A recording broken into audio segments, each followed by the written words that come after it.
What's going on, folks? This is Coach Marcus, Pro Fan Talk, and we got some news involving Caitlin Clark and the Indiana Fever. Stephanie White is back on the scene, and it seems to be there was issues or something going on with Lisa Salter's mother. That's what she alluded to. I didn't read that anywhere else. I'm just taking that based on what Stephanie White had said. So hopefully everything works out for that.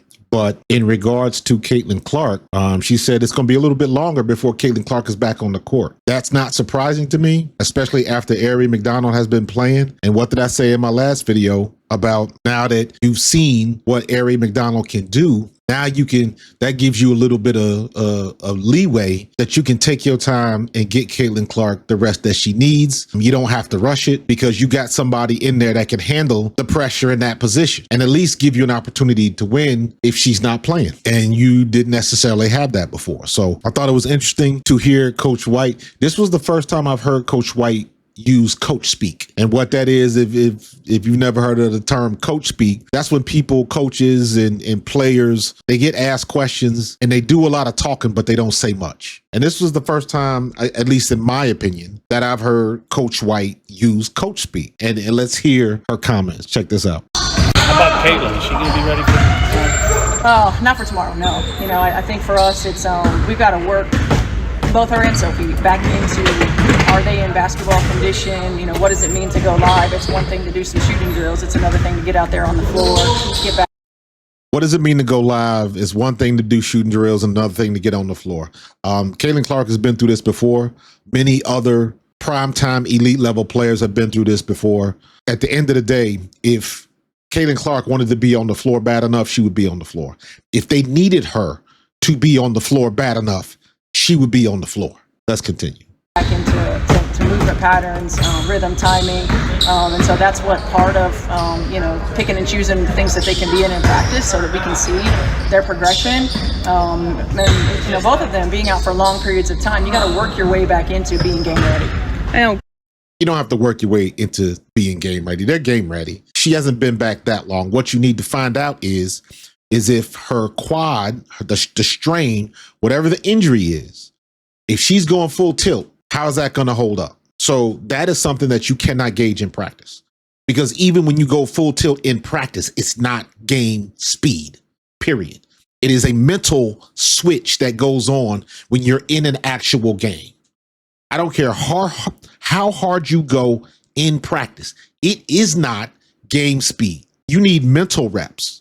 When you come off of a serious injury, I'm not sure if I would call this, I don't want to say it's not serious, because it required her to miss games, but she didn't tear anything. She didn't break anything. So it's serious enough where she had to miss games. Let's just leave it at that. So when you get back on the court, your mind has to be convinced that your body can go through the moves. They can go full tilt and cut on a dime, cross somebody over, change directions, go backwards and stop and go forward. Look at somebody that had an Achilles tear and let them backpedal and see if they can backpedal as fast as they can, stop and change direction and come forward. Your mind has to tell your body it can do that. Your body has to convince the mind it is capable of doing that. And they got to come together in the middle only through repetitions.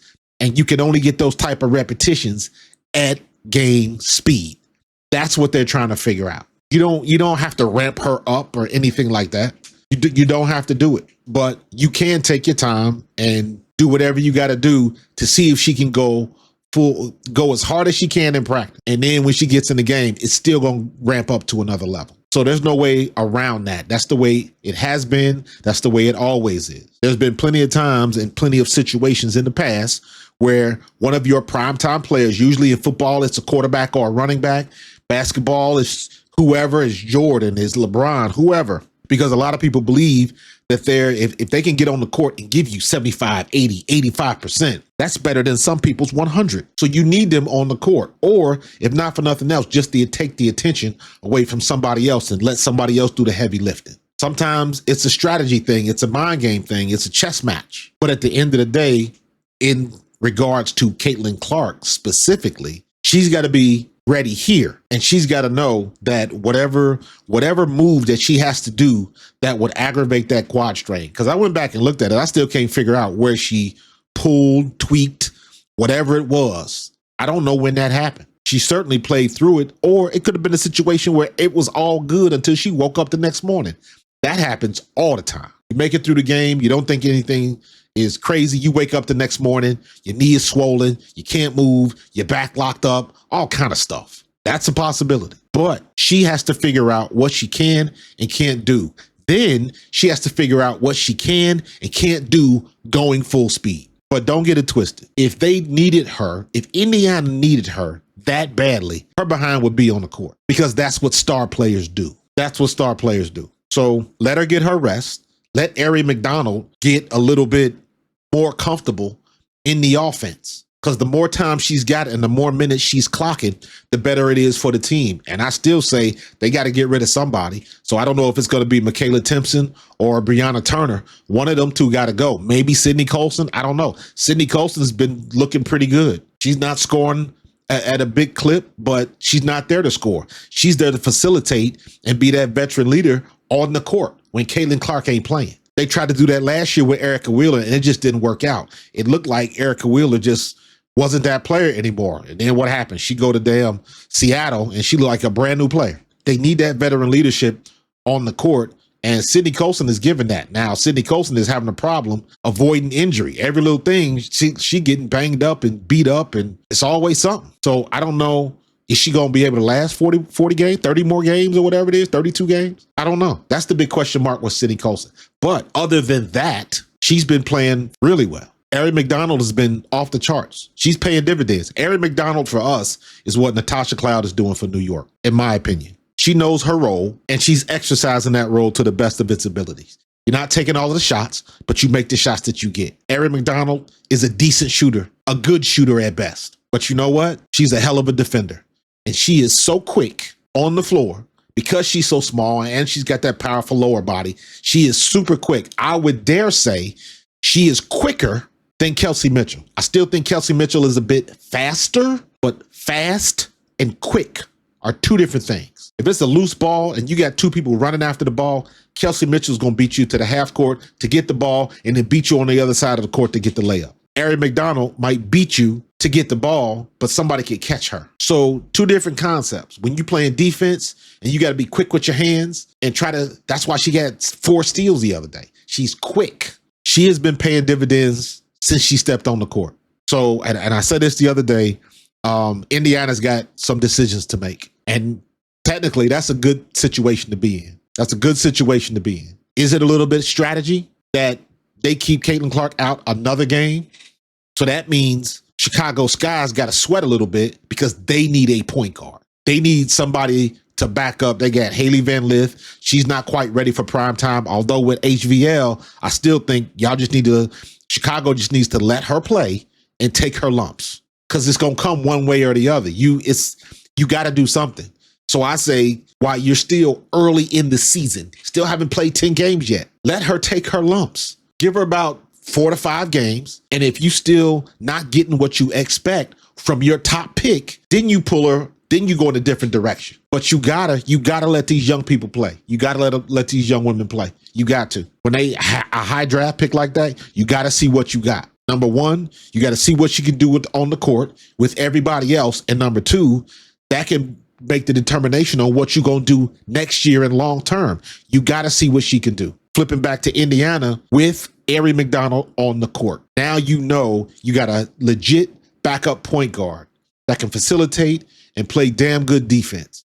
Better than anybody else. Better than Sydney Colson. So what are you going to do? And Ari McDonald is not a young player. This is what, her 4th year in the league. So she's played enough games and she knows how the sausage is made. So Indiana's in a good situation. They can take their time and figure out what they're going to do with Ari McDonald, if they're going to come off of somebody or try to make a deal or whatever. They're going to figure out what they're going to do, because she is paying dividends. She has had the best audition that somebody could have. I'm getting ready to watch Golden State. They come on at 10 o'clock tonight, and I want to see Ami here. Golden State got her back.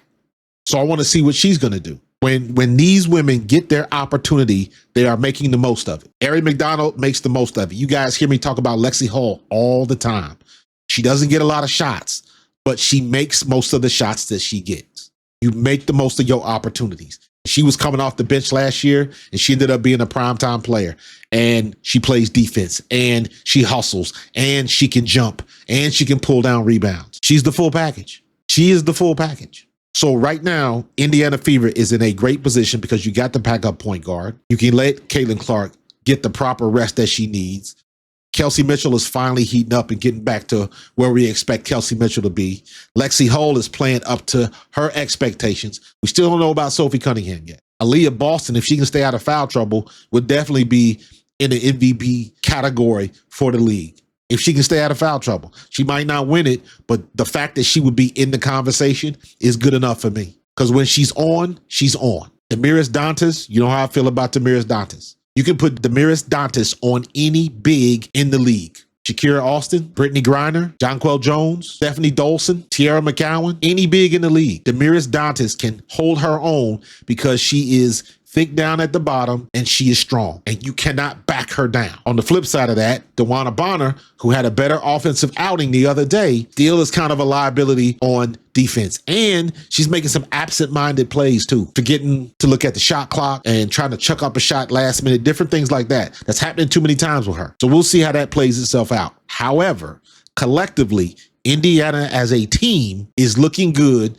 and they got the type of problems that other teams want.